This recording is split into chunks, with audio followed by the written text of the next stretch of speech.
This YouTuber TwoMad passed away earlier today, and people are on Twitter celebrating his death. What? That nigga's tripping. Cops showed up to TwoMad's house on February 13th after family and friends requested a welfare check because they hadn't heard from him for a couple of days. Now, when the cops showed up, they found TwoMad unresponsive, and they also found drug paraphernalia all around him. It was also reported that he was found next to the Overwatch loading screen, so it would appear that he died while playing Overwatch. When social media got the news that TwoMad had passed away, people came in droves to celebrate this as if it was a holiday. Somebody says, TwoMad died. Love when pedos get what they deserved. When I heard TwoMad was pronounced dead, I thought it was too good to be true. TwoMad, am I in hell? The devil? I knew of TwoMad being very controversial, but I didn't know how controversial he was until after his death. Because the minute his death was announced, another content creator took to Twitter to levy some heavy accusations against TwoMad. Jameski would take to Twitter and he would say, I can finally say it, TwoMad was a rapist and a pedo. Over the past few years, he tried to murder me multiple times for helping the police and detectives in multiple states to investigate a lot of horrible things he's done. I'm not the one to preach for peace when people die. If you didn't like them when they were alive, then why should you like them when they die? But if you're gonna make heavy accusations such as he tried to get you murdered, I feel like you should at least drop the receipts and the proof if you're gonna do this the very minute the world finds out this man passed away. He wanted to take out multiple innocent lives by getting behind the wheel and going head-on freeway while being high on illegal drugs. He didn't succeed once as he overdosed before killing anybody, so he tried it again. Despite him trying to murder me and multiple innocent lives, I've been trying to help law enforcement to make sure he's safe, doesn't get hurt, and doesn't harm anybody. Please remember that he's a rapist and a pedo. He continued to prey on the vulnerable even after the police got involved, including a 13-year-old in a mental hospital. The tragedy doesn't excuse any of his actions. I will address a lot of stuff when I fully collect my thoughts. Past few months have been a total mess and reason why I ended up in ER.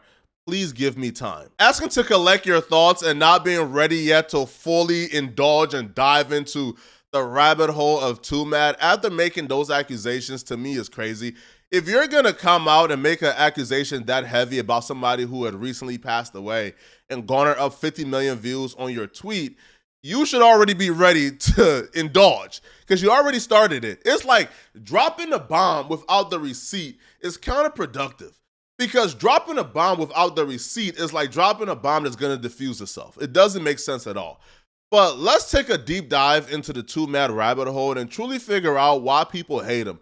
Now, we're gonna use the help of Drama Alert to figure out why people dislike and hate TwoMad. This all started yesterday on Twitter when a fan called him out for spam tweeting saying, you post like 1 million times on Twitter, bruh, please log off and take some sort of break. You look like a no-life right now. He responded, I have a girlfriend, bro, look. Now, apparently he was trying to make some sick joke because the girl in the photo is a 16-year-old trans girl who was killed. After being called out, he said this. Aw, I didn't know she died. I just thought she was hot. And then made these other tweets trying to explain himself. I think he fully understood what he was doing. It was a really bad attempt at an edgy joke.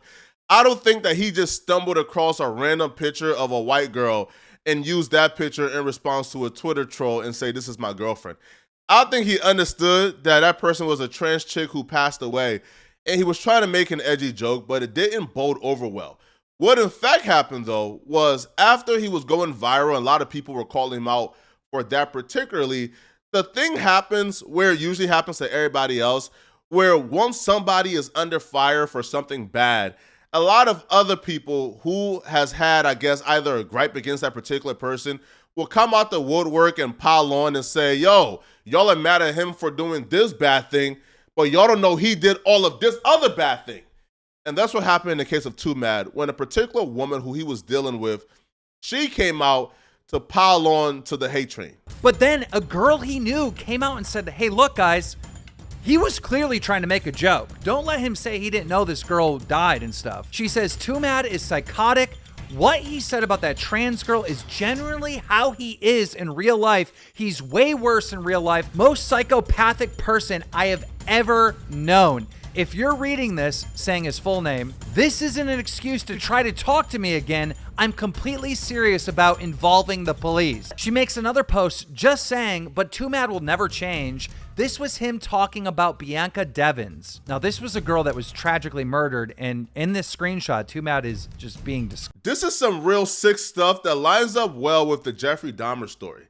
TwoMad had an affinity, had a love, had a fetish for gore, right? He loved to see people get murdered, shot, or stabbed. He just loved it. He's talking about his neighbor getting stabbed, and there's no compassion or empathy in the tone of his text.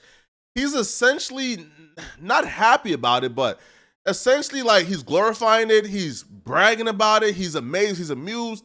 He even let her know that he has other footage that she could see if she enjoys people getting stabbed or shot, which is sickening. And I'm of the belief we should identify people like that at a very early age who love gore or love to see people die, and identify who they are, because I truly believe that's a pipeline into psychopathic serial killer. She follows up with, at this point, I don't effing care about censoring his name or hiding what he did.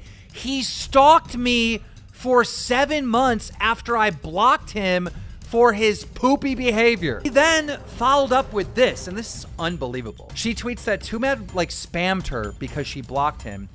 He made like 6 burner numbers to also spam on Instagram accounts and Twitter accounts. If you want proof, check out this video. This is absolutely insane. These are screenshots of TwoMad just spam, spam, spam, and it goes on forever. Like, this is a minute video of this nonstop. There's like crazy recordings with him just like saying weird stuff. Here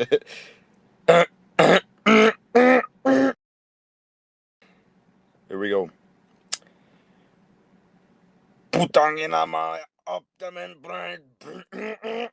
Clearly, dude has some issues and was stalking and harassing that chick. Now, the stalking and harassing, as bad as it is, wasn't the worst part of this story. She also accused him of sexually assaulting her.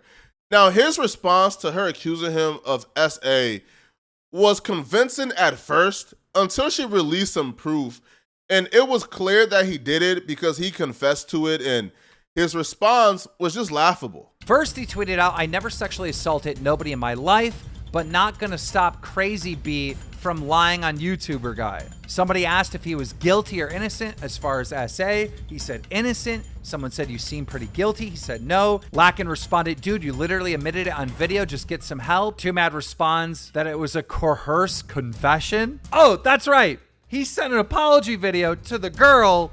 Listen to this. Roll it. So, apology. All right. So, I can't take the damage away that I've done, but I'll try my best, okay? Okay, I at least want to take responsibility for what the I did, you know. You know, like the way I treated you and like viewed you, this is not like okay. Like I pushed past your boundaries just for like my own self-serving reasons. I made like sexual advances you weren't comfortable with, you know what I mean? And I truly do like regret all of that like so much. I never wanted you to like fear for your safety or anything, but like I understand it's like how you felt, so I'm like sorry as best I can say it, you know. So after that video came out of him admitting this, all right, he changed his tune. He tweeted, this looks really bad, but the truth is I'm not that person anymore. It feels like forever ago. I tried reaching out to apologize already, but no response, so I moved on with my life. So after clearly being caught in 4K, doing some sick, deviant, and delinquent things, he would take to his stream to offer up a response or explanation for what's going on. Hey, you can't claim that you want to be left alone completely if you keep responding. You need to block this guy and everything and be gone forever, and then it's true, leave me alone. But when you're responding, it's like you're still holding on to... I truly can't tell if bro couldn't compute that what he did was wrong, or if he knew what he did was wrong, but he was just making a stupid excuse for it. Because saying that because somebody is responding back to you and telling you to stop, that somehow excuses you text bombing them with thousands of messages, harassing them, is just crazy. And I don't even understand how anybody could come to that conclusion if they're in their right mind. Now, he responds back to the SA questions, and his response is concerning. So as soon as I tell my story, then it all goes away basically. But there's a court case. So this fucking Jameski guy, man, when that court case is up, I think it'll go my way. I have a little bit of fucking like fucking bullshit about it, but overall I think it's like you're not. There was no the worst stuff that she's accusing me of. I don't want to say it. Bape, right? Clothing brand. It never happened. That shit just never happened. She has sexual trauma from when she was younger by somebody else. She's putting that on me. That's what it is. Yeah. I didn't do anything that bad. Saying I didn't do anything that bad is all the confirmation I essentially needed that he did indeed grape that girl. The apology video was proof enough, but following that up with I didn't do anything that bad, essentially he's saying that he did something bad. Well, he won't say what he did that was bad, but it wasn't as bad as she's making it. I don't know, man. But yeah, this is why people don't like him. This is why people are on social media celebrating his death. Y'all let me know in the comment section, man. Do you guys think people are justified for celebrating his downfall? Let me know, all right? And if you're still watching, click on this video somewhere on my screen to find out about the celebrities that scammed their fans during Super Bowl weekend. Click on this video here to find out what I'm talking about. I'm out of here, folks. Peace.